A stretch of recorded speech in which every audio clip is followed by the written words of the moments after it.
લગ્ન પછી મને ક્યાં ફરવા લઈ જશો?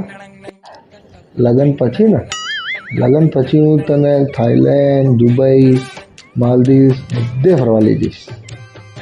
પાર્થ, મને કશું જ કામ કરતા નહીં આવડતું. શું કરીશું?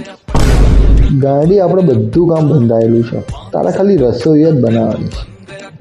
લગ્ન પછી મારા ઘરે રહેવા આવું ને તો તમે મને ના નહીં પાડવાની હો. તારે જ્યાં જવું હોય ત્યાં જજે, અને કસાયમાં ના નહીં પાડો, પણ મને તારા વગર એકલાને નહીં ફાવ ઘરે. અને હા, હું છે ને બીજી બધી છોકરીઓ જેવી નથી હો. લગ્ન પછી તમારા ભાઈબંધ જોડે બેસવા ફરવા જવું હોય ને તો જજો તમને ના નહીં પાડું બધું. તો એવું જ હોવું જોઈએ ને. આ બીજી બધી કેમ આવું કરતી હશે? પોતાના ઘરવાળાને ક્યાંય જવા જ ના દે. કેમ લગ્ન પહેલાં તો બહુ હોશિયારી મારતા હતા, દુબઈ લઈ જાઉં, થાઈલેન્ડ લઈ જાઉં, નહીં લઈ જાઉં ને લઈ જાઓ હવે. લગ્ન પછી કીધું તું ને, શાંતિ રાખને લઈ જઈએ. કશું કામ કરતા તો આવડતું નહીં, હું જીત કરે છે, આમ ફરવા જાઉં તેમ ફરવા જાઉં.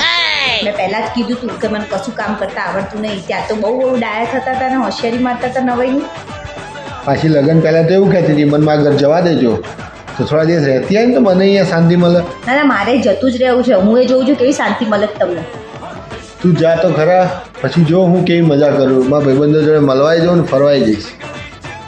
જઈને તો બતાવો. હું એ જોઉં છું કેવી મજા કરવા જાઓ છો. અને હું મારી મમ્મી ઘેર રહેવા જઉં તો ત્યાં મજા કરવા જાઉં.